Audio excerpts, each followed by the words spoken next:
There's a number of different neurodegenerative diseases, and they're not very well understood, not completely understood by any means. Especially Alzheimer's is probably the least understood. So it seems from what's out there in terms of the state of the art of the science of neurodegenerative diseases, certainly an unhealthy lifestyle is the biggest contributing factor to these diseases. And there's obviously there's also a genetic component to it, a hereditary component to it. There are some mutations, that people can have that really increase the chances of getting the disease. But the mechanisms behind these diseases, especially Alzheimer's, isn't really well understood.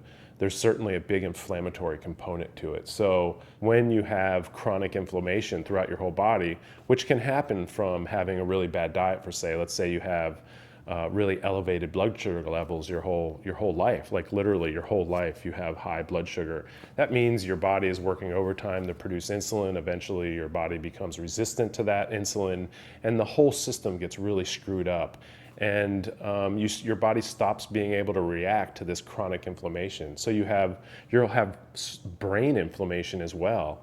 And when you have brain inflammation, you have all these regulatory networks are really thrown off kilter, and your body is constantly trying to balance something that's out of balance. And it's not like you're changing your diet or you're changing the way you live, so you're not even giving your body a chance to actually correct those imbalances. So eventually, and that's why these are diseases of aging, so eventually your body won't be able to keep up. And you really start to see that in your 40s, 50s. If you're really overweight and unhealthy, your body will start to break down. You'll start to get these chronic diseases of aging. So if you have lived for decades in a very unhealthy way, it's going to be extremely difficult to counter that. So to treat a disease like Parkinson's or Alzheimer's or just general dementia is going to be incredibly difficult when you're at the end of your life, when you're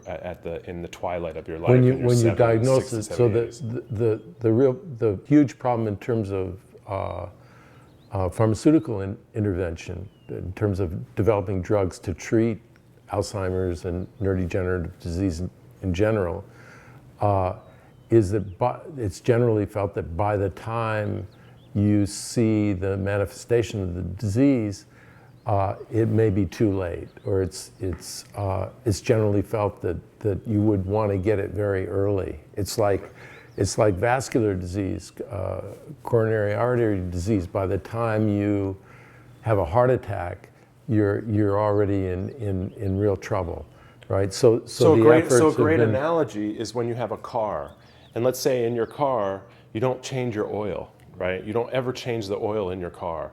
And so, if you do that for a couple of years and then you start changing the oil, your engine is going to be, well, you'll be a lot better than, let's say, if you went the whole time. Then all of a sudden your engine blows up and you go to the mechanic and you go, well, you can fix this, right? And obviously the mechanic, is going to have a lot harder time, as opposed to if you changed your oil regularly, and then you probably wouldn't even need the mechanic. Eating healthy, exercising regularly is like changing the oil in your car.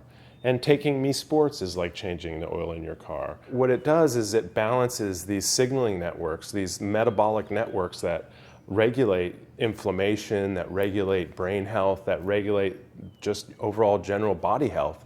And so by taking me sports and by eating a healthy diet and by exercising regularly, you're maintaining the vehicle of your body.